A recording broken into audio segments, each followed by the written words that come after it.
Okay, so here is your video for the month of October for lower body. We are back to using our mini bands. I have new mini bands on my desk that I'm going to put out, so everybody should have the mini band that they need. And I'm also going to put out the yellow and green mini bands because we have some shoulder work that we're going to need some less resistance. So for our activation, we have 4 moves. We're going to go through 2 rounds for 30 seconds. So we're gonna start with a squat and a leg lift, squat, leg lift. And they're gonna alternate their leg lift for 30 seconds. Then we are going to take our knees, return our foot to the center as we do that wide stepping monster squat. As you'll notice, the mini bands around my knees, I didn't make mention of that. So they're just gonna step forward and backwards, tapping next to the other foot. This one is a new one. The mini band is kind of irrelevant, so just kind of wherever it feels comfortable. Their foot is going to be either behind them or in front of them. I'm gonna put it, actually put that foot in front of them. I'm putting it behind you. This leg, I'm pulsing. So once I lift it, it doesn't touch the floor again, okay? Don't lock their leg, it's semi-bent, and make sure that they're lifting all the way up to their hip off the floor. 30 seconds, they're gonna switch, then they will do the other side, that foot goes in the front and pulse it up. Then they are going to lie down on the floor, mini band around their knees, press their knees slightly outward as they do glute bridges.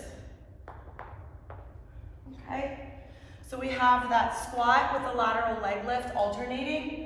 We have the monster walk where they tap the center each time they take a step. We have the side lying adductor pulses, and then we have that abducted glute bridge for 2 rounds, 30 seconds each. Then we get into our lower body, number 1, for 3 rounds. Number 1 is a narrow rope goblet squat, so we hug the rope nice and tight. Don't want it way out here, hug it close to our body, up at our collarbone. Feet are just hip width apart. Sink and stand. Squat, stand. Number 2 is a bilateral pull through, so they'll just turn around all the way under their hips with a nice flat back, soft knees, squeeze their glutes, snap their hips. We just want to make sure they're not overarching and they're not pulling. So hinge under your body, snap and squeeze. Then they're going to go wide, and we are going to hit a different part of the leg and glutes with a sumo stance rope goblet squat. So again, they're holding that rope nice and tight. And then number 4 is a reverse slider, or a reverse lunge with a slider. So their foot goes on the slider, reverse lunge, drive back in, drive back in. They also, if they don't want the slider, they can do a stepping lunge. They're gonna turn around, and then the other leg reverse lunges. Try to get that front knee to 90. That's really gonna activate those glutes. So you have the narrow rope squat, goblet squat, you have the bilateral rope pull through, you have the sumo stance rope goblet squat, and then you have your reverse lunge with a slider for 3 rounds. Our upper body, let's see. This is where we need a lighter mini band. I don't have one, but I'll show you. We're doing 2 exercises twice as a circuit, and then we'll do the second set of exercises twice as a circuit. So we need the rope at the top, overhand grip, half kneeling position, 1 knee down, and they're pulling the middle of that rope to the bridge of their nose as their elbows stay high, squeezing the upper back muscles for a half kneeling rope face pull. Number 2, we're gonna do staggered hand push-ups again this month. Round 1, they keep their hand placement. When they go back around the circuit for round 2, they're gonna switch their hand placement. So 1 hand's forward, 1 hand's backwards, and they're just busting that out, knees or toes, same arm for 30 seconds. They're gonna go back to their face pull for 30, and then come back down and switch the hand that's in the front for 30 seconds. So 2 times through that one. And then circuit number 2 for upper body. We have a neutral grip front raise. So their thumbs start facing forward, and they lift those handles all the way up to their shoulders without rotating their hands, and their thumbs are always up. And number two for that circuit is a mini band bus driver. So we're gonna put the mini band around our wrist or our forearms, pull our hands apart so we constantly keep tension, and just like you're driving a bus, like so, okay? 30 seconds there. Back to the neutral grip front raise, and then back to the mini band bus driver for 2. So you have 2 exercises. For the first circuit, you have your face pull and your staggered hand push-ups, and then the second circuit, you have your, I messed that up, it's iso alternating. So grab with your thumbs up, both come into iso, and you alternate your front raise. That was my bad, sorry about that. Okay? And then you have the mini band bus driver. And that finishes out upper body. Lower body number 2. We need some equipment here. We need our Smith bar down.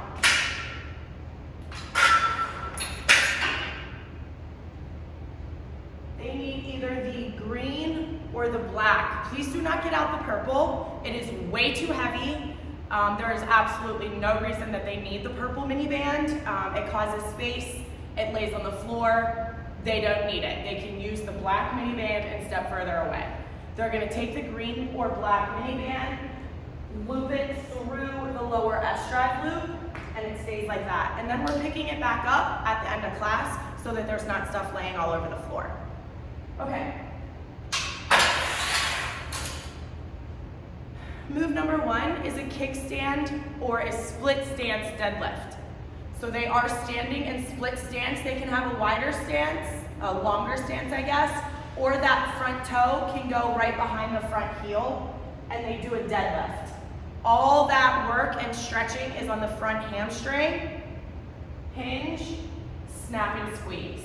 So set up just like a normal deadlift, hands shoulder width apart. It's touching that front hip, back foot on your toe, hinge, feel that stretch in the front leg, snap and squeeze your glutes. 30 seconds, and then they're switching, and they're doing the other leg for 30 seconds. Okay? They will want to make sure that their leg, the standing leg, is kind of in the center of the bar, or else they might feel a little bit uneven. Number 2 is that resistance band sissy squat. So that is where this band comes into play. I'm putting this in the upper loop. I like to hold on to this when I do my sissy squat.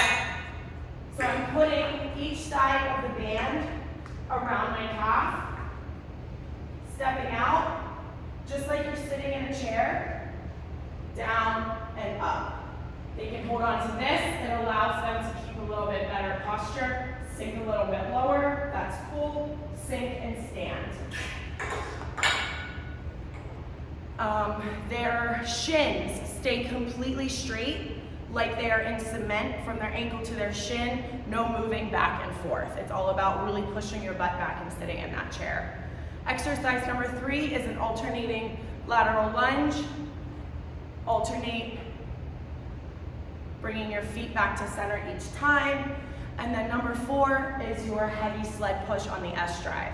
So both handles all the way against the wall, climb under the strap, keep your arms super straight, drive with your toes, and push like you're pushing a sled. So you have your kickstand or your split squat, Smith bar deadlift. You have your resistance band sissy squat. You have your alternating lateral lunges. And you have the S-drive heavy sled push for 3 rounds, 30 seconds each. AMRAP, 3 moves. There's squat, knee drive, squat, knee drive. 10 total, so it's 5 each knee, okay?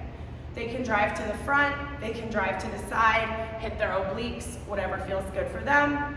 Then they're gonna do 20 high knees. I'm not, because my head's about to explode off. Stand nice and tall, lift your knees to your hips. That's 20 total, so 10 each leg. And then they have plank jacks, 10 total. So they're coming down in a high plank and jacking their feet in and out, keeping those hips as steady as they can. They can also step in and out, that's fine. So you have the squat with alternating knee drive, 10 total, high knees, 20 total, and those plank jacks for 10 total. And then we have core. So we're gonna use the rope.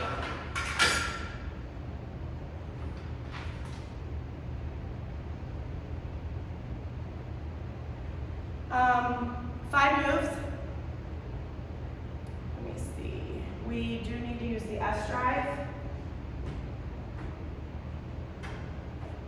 So both handles are all the way down. Let me make sure.